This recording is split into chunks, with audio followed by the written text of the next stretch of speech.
E aí, galerinha guerreira, está chegando o vestibular da FUVEST, segundo maior vestibular do país, só perde pro Enem. E como você sabe, para a prova de português, mais especificamente de literatura, a FUVEST oferece uma lista de livros de leitura obrigatória. A prova vai ser feita em cima dessa lista de livros, nós vamos batendo isso o ano todo, né? Então você tem a oportunidade de se preparar sabendo aquilo que vai ser cobrado. E ao longo dessa semana eu vou ficar dando dicas rápidas para vocês sobre esses livros, sobre possibilidades de cobrança. E nós vamos começar com uma dica sobre uma obra que entrou esse ano na lista da FUVEST, que é o Poemas Escolhidos do Gregório de Matos. Para dar essa dica para você, deixa eu colocar uma questão aqui que poderia cair sobre essa prova. Dá só uma olhada, ó. Olha o enunciado dessa questão. Você tem um soneto, né? E aí diz assim: no texto corresponde a uma das convenções com que a poesia cultista construía suas representações da mulher amada. E aí você tem as opções. Você percebeu o que eu grifei aqui, ó? Convenção sobre a poesia cultista. Do que eles estão falando? Eles estão falando dos dois estilos que predominam no barroco, que aparecem muito na poesia do Gregório de Matos: o cultismo e o conceptismo. Há uma grande probabilidade de uma questão vir por esse lado, cobrar, né, o que predomina no poema, se é o cultismo ou o conceptismo. Observe que eu estou falando o que predomina. Você nunca vai ter os dois estilos separados. Mas é relativamente tranquilo você perceber o que está predominando, qual característica, cultista ou conceptista, está predominando num soneto, num texto do Gregório aí. Como que eu identifico isso? Vamos lá, vamos diferenciar esses dois estilos, cultismo e conceptismo. Olha só, o cultismo também pode ser chamado de gongorismo, enquanto que o conceptismo também pode ser chamado de quevedismo. Isso aqui é uma referência a poetas espanhóis muito influentes na época, né, na cultura portuguesa, cultura brasileira. Um poeta chamado Góngora, que usava muito o estilo cultista, e outro chamado Quevedo, que usava muito o estilo conceptista. Eu estou colocando isso porque de repente no enunciado pode aparecer, ao invés de cultismo, gongorismo, estilo gongorista, ao invés de conceptista, estilo quevedista, quevediano, alguma coisa nesse sentido aí, beleza?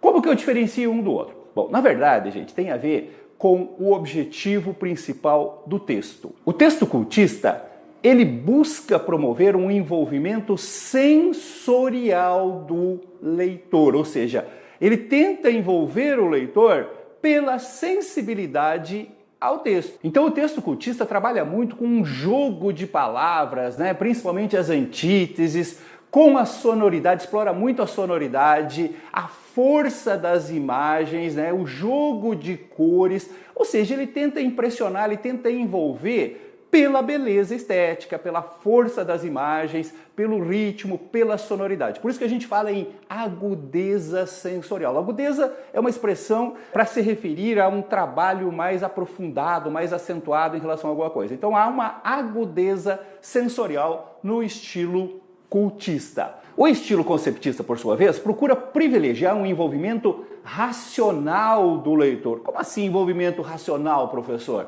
Simples, ele procura desenvolver um raciocínio e fazer com que o leitor acompanhe esse raciocínio em cima de um determinado tema, né? Geralmente é um texto baseado numa sequência argumentativa, predomina, né, o raciocínio argumentativo. Por isso nós falamos em agudeza racional, quer dizer, um trabalho mais profundo em cima desse aspecto racional. Ah, professor, ainda estou com dificuldade, essas palavras, agudeza e tal, ainda não sei se eu vou conseguir diferenciar. Então, pega essa dica aí, ó. Você trabalhou ao longo de toda a sua vida, né, com os chamados tipos textuais. Você sabe diferenciar, por exemplo, quando um texto é narrativo, quando um texto é descritivo ou quando um texto é dissertativo, né? Voltando, quando predomina a narração, quando predomina a descrição, quando predomina a dissertação.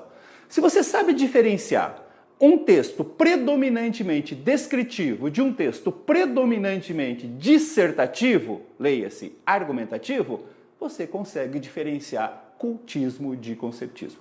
Observa isso quando você está lendo o texto. Predominam imagens descritivas, é cultista.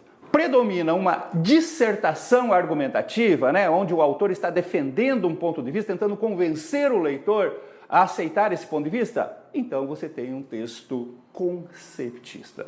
Ou seja, você pode até ter dificuldade de entender o texto, que é uma característica do barroco, mas diferenciar o predomínio do estilo cultista em relação ao predomínio do estilo conceptista é relativamente tranquilo.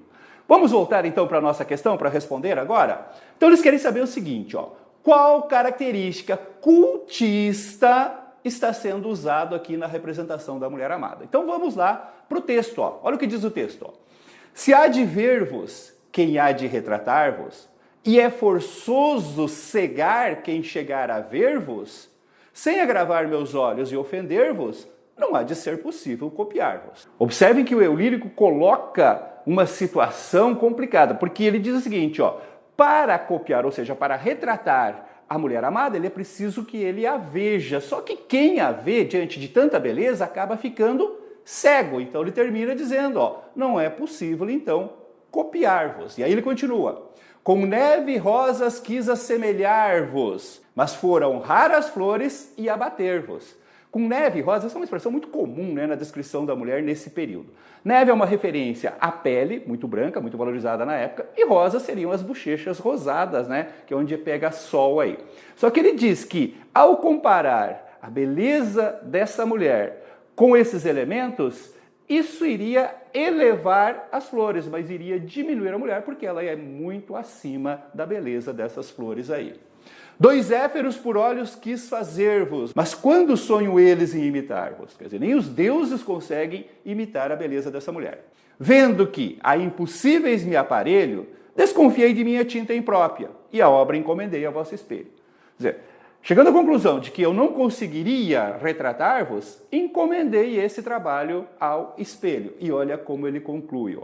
Porque nele, com luz e cor mais própria, sereis, se não me engano o meu conselho, pintor, pintura, original e cópia. Como esse último verso, que a gente chama de chave de ouro, ele fecha magistralmente, né, o tema que ele está desenvolvendo ali. Ou seja, somente o espelho, na sua cópia perfeita, poderia igualar a beleza dessa mulher. Agora, voltando para a pergunta, qual é a convenção da poesia cultista que está presente nesse poema? Observem, gente, que o poema é marcado por um processo descritivo, por um elogio constante da beleza dessa mulher comparada com elementos da natureza. Então, quando nós vamos para as opções aqui, nós temos assim, na letra A, seria a convenção cultista, a alegoria dos impulsos sexuais que ocultam as práticas eróticas? Claro que não, não é isso que predomina no poema.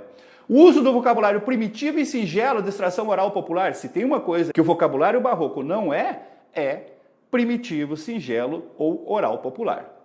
A caracterização realista da mulher submissa às pressões da sociedade. É uma caracterização idealista, não realista, idealizada. As metáforas tomadas à natureza que descrevem valorativamente o ser amado. As metáforas que valorizam esse ser amado, emprestadas da natureza. Essa é a resposta. E observe que isso tem a ver com o que nós falamos. O predomínio do elemento descritivo que caracteriza o estilo cultista. Certinho? Bom, fiquem atentos então. Há sempre uma possibilidade de cobrar isso. O Gregório oscila muito, né, entre o estilo cultista e o conceptista, e aí você precisa estar atento, né, para ver o que está predominando ao longo do texto. Se é a descrição, cultista. Se é a dissertação argumentativa, conceptista. Ok? E se você quiser a análise completa dessa obra, assim como as outras demais obras indicadas como leitura obrigatória, é só procurar lá na nossa plataforma o curso Obras da FUVEST 2020. Lá tem toda a análise das obras, tem exercícios de fixação, tem material de PDF e tem a minha monitoria. Você pode tirar dúvida a qualquer hora até a segunda fase da prova aí. Estou deixando aqui na descrição o link para você acessar esse curso, ou então você pode entrar direto no link da plataforma e procurar o curso lá. Eu aguardo você numa próxima dica. Um abraço!